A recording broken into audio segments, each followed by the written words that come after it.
Hi,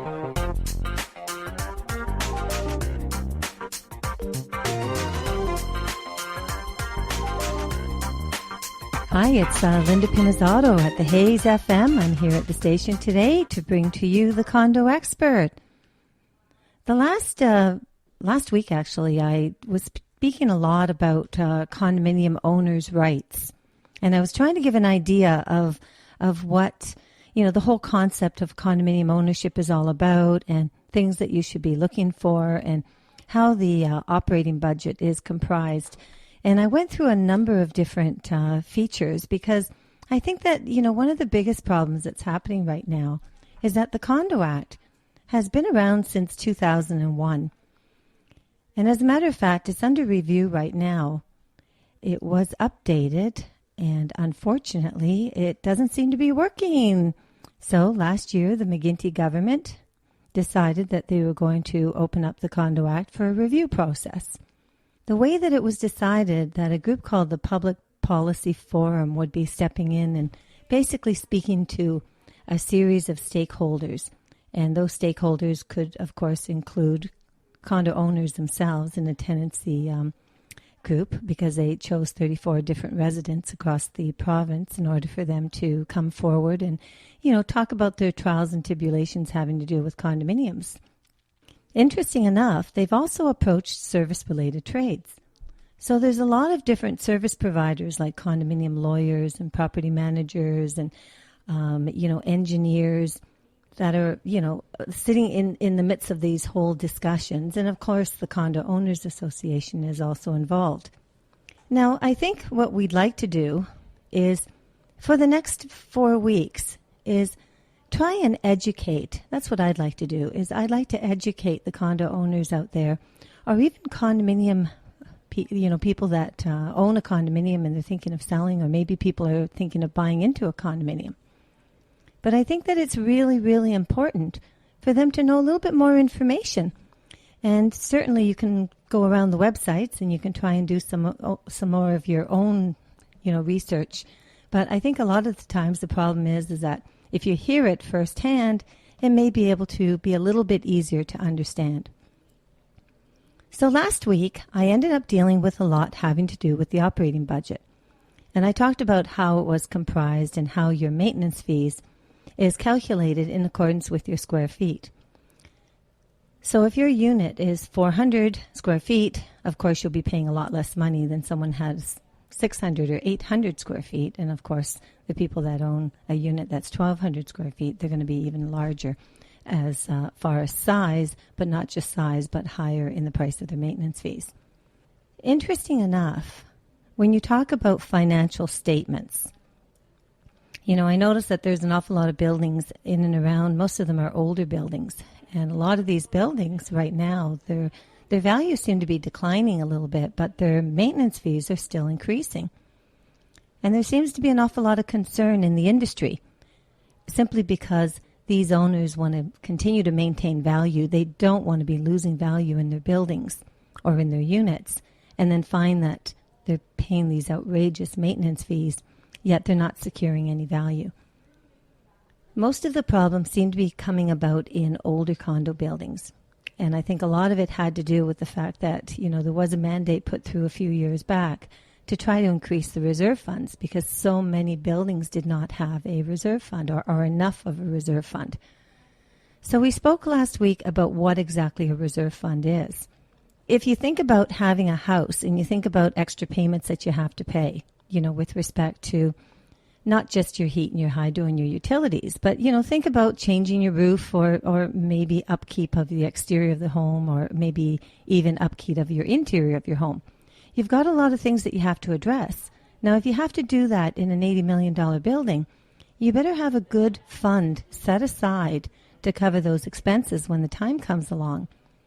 So most of the time, a reserve fund study will basically give the condominium corporation and the board of directors an idea of where they are right now and how much money they need going forward, so that they can anticipate that they will have enough money when the time comes that they have to do some kind of refurbishment or replacement. And those replacements, of course, will come out of the reserve fund. So, that's basically what was covered. So pretty soon we're going to have a lot of these shows on podcasting here on the Hayes FM, and you can come back to the different series as a reference tool. And that will give you more information. And certainly if you know friends or family and, and they're all interested about condominiums, please direct them on there as well. The other day we were talking a lot about, I actually was called, a woman was looking at buying a brand new construction condo. And she wanted me to give her a little bit of insight of where she would be planning ahead. And, it's interesting because today she'll purchase it for a certain amount of money as far as price per square foot. But the question is going to be is how much is the maintenance fee going to end up down the road? So I actually put a timetable together, and I wanted to bring it forward because I think that a lot of times people walk into new construction and, they get so boiled over by these beautiful suites and the design, and it's a new building and it's got all these bells and whistles, and it's, I guess, all over the newspapers. You're watching at those 2 new home condos are pretty much all over the place. So I think that what happens is people get really caught up in the flash, and then they kind of forget about things that they should really start considering. So I'm going to read out a list to you, and I think that this list, and if you have time to write down the statements, I think that it'll make a huge difference for you the next time you go out, because these are considerations that you should have when you're purchasing a new condo construction. So, of course, a no-brainer, you want to review the reputation of the builder. You also want to determine what the launch date was, because I don't know what part you're coming in. I mean, the launch could have very well been in December, and now we're all in March already. So has there been any price adjustments on these units since the time that the actual site was launched? That's an interesting question, because you want to see whether or not you're paying a little bit more or whether or not the prices have stand still. You also want to get an idea of how many units have already sold. I think a key issue nowadays, the builders are finding that it's much more lucrative to do more than one phase. So if they can go into a site and they can do phase 1, phase 2, phase 3, that really is a huge advantage. So if you're coming in and you're looking at purchasing into phase 1, maybe you really need to get an idea as to whether or not there is sister buildings like a phase 1, phase 2, phase 3 complex at the end of the day. Maybe you can get an idea of when they're planning on launching the next ones as well. Just something. If you do have the different phases, what happens is that you may have a shared facility situation, so all 3 buildings have to work together. So, going into the condo, you'd like to know what you're in store for. The other thing is that, remember, if they're different phases, they will be different condo corporations because they're coming to fruition at different times. So that means that all the board of directors for all the 3 different buildings will have to somehow get along. I'm sure you might have heard out there the words shared facilities. Shared facilities means that it is a common area that all the people from all the buildings can go to and enjoy. So if you're a single building, you won't have shared. You'll have common areas, only specific to your building. But if it is 3 buildings, and that would include maybe a rec center, a party room, or a cyber lounge, or a boardroom, or any of these type of amenities, that area would be called a shared facility. And the expenses for that area will be divided amongst all 3 of the buildings. The ratio tends to be on size. So again, you'll have to get a really large idea here as to what is it that you're buying. Not just the unit, not just the bells and whistles. What are you buying? Most of the time when people see a high-rise condo, if you've walked along and you've seen commercial units on the main floor, and some people are operating full-scale businesses, well, those are commercial units. But there's also something called a live-work unit. And the live-work unit is not commercial. It's actually residential. And what that means is that if you're an accountant and you want to work from home, and provided that the declaration, which is the Bible of the corporation, says on it that you are allowed within that usage to use the live-work unit for business purposes as a live-work, live there, work there, you're still under the guidelines of residential. So you may find that the building that you're looking at purchasing into, it could have all 3. I mean, it could have residential, it could have live work, and it could have commercial usage. The question is have they divided off the corporations? So in other words, is there a corporation that only handles the residential side and then a corporation that only handles the commercial side? You know, it's really interesting. There's actually a building in downtown Toronto. It's right on Queen's Quay, and I was really shocked because it has two corporations. One is for the residential, and the one that's commercial, I think there's only like 6 units. And the reason is because originally they were going to have a lot more, and that wasn't what their original intent was. But things had changed, and the builder didn't move forward with what his original plan was, and that's why they have the 2 corporations. But the second one is only 6 units. You know, the other thing, too, is review all your floor plans for wasted hallway space in relation to the square footage of your unit. You know, nowadays, there seems to be an awful lot of condominiums. The units out there, you come in and you get a hall space that's literally 10 feet in length and 5 feet wide. Well, you've already lost 50 square feet. So if you've only bought 600 square feet and now you're losing 50 square feet, you've only got 550 square feet left. The other thing I'm going to mention to you is that's kind of sort of because the measurements for square footage are not taken within the complex of the unit. So in other words, it's not from drywall to drywall to drywall. It actually is within the concrete. So you've got some inches that are being left and lost, I guess, within that concrete. So even your 550 is incorrect. It could very well be 530, 525. So take a good, strong look at that floor plan because you're not seeing a finished product. You're only seeing the papers and you're only seeing the draft plan. And sometimes people can get really carried away because they think that it's going to be a lot larger than it actually is. And certainly you want to pay attention to the dimensions of the rooms because you may have a sectional couch that's not going to fit there. Now all of a sudden you have to start buying furniture as well. But certainly you have to keep a very strong view of the floor plan. Your layout, your design, both your living space, your balcony, and your terrace. A key point. Review the location of the building.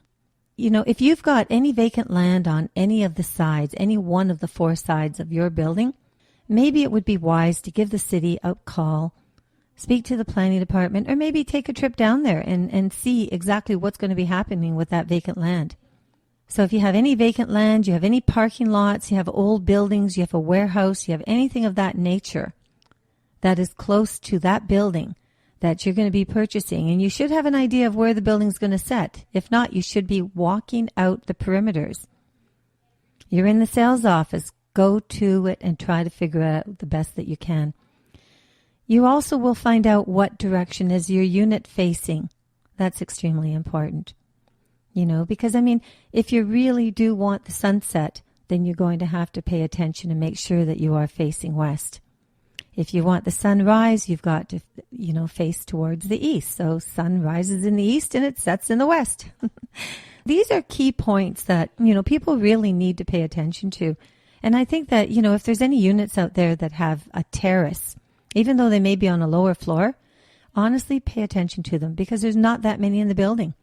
You know, interesting enough, like if you think about it, if you've got a 40-story building and you're looking at a unit on the 11th floor, when you're standing up on the 11th floor, honestly, the 12th, the 14th, the 16th, the 15th, the 17th, it doesn't really feel that much difference.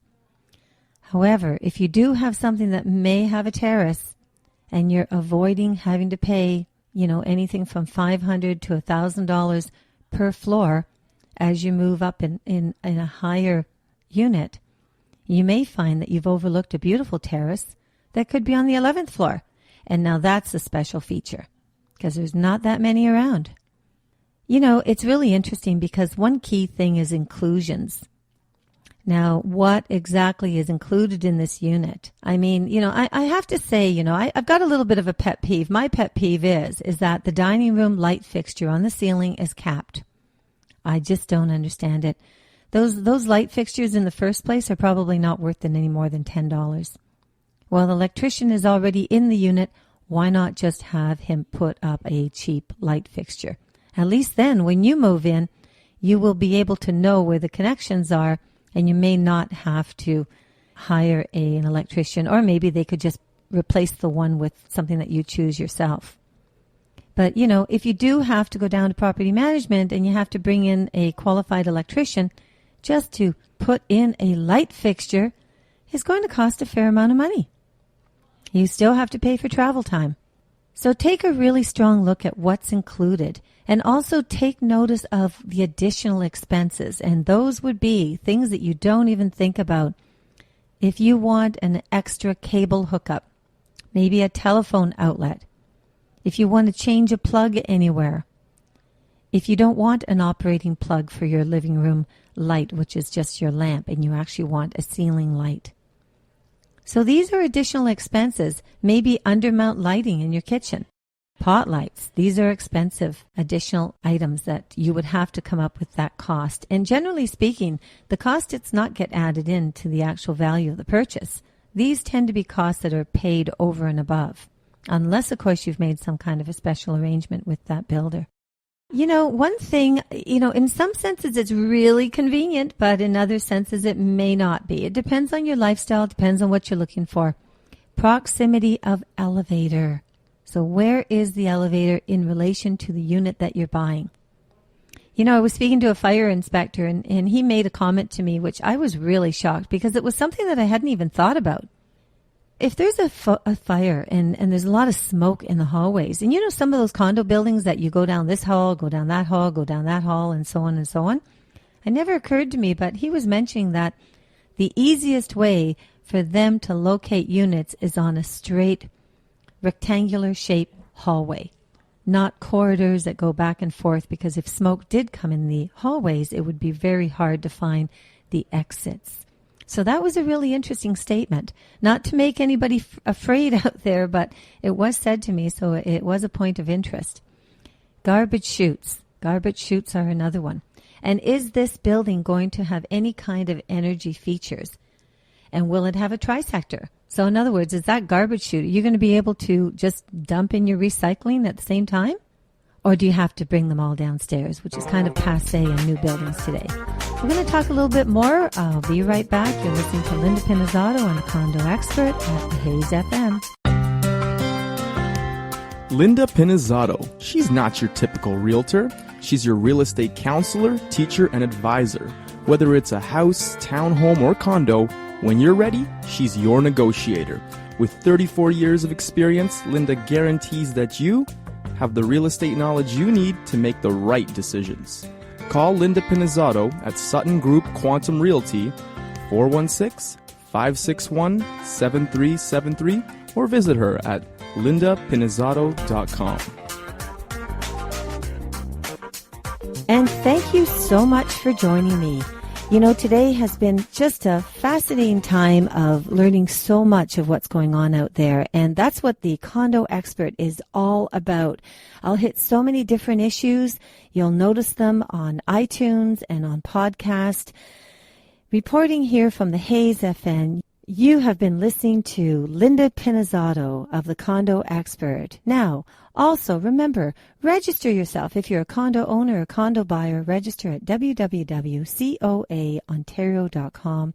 And also, if you've got questions, whether they're real estate related or condominium or property values, this and that, I wouldn't have the information I have had I not had the experience that I've received, and I certainly wouldn't have been able to start the Condo Owners Association without having this kind of a background. So contact me at Linda Pinizzato, Pinizzato at coaontario.com or Linda at lindapinizzato.com. Until the next time, have a fantastic day, and thank you so much for tuning in. Oh, my computer crashed. Oh no, I've got a virus. Oh, no way, no internet connection. Do you need help? Call IT Mayday. 647-977-7113. itmayday.com.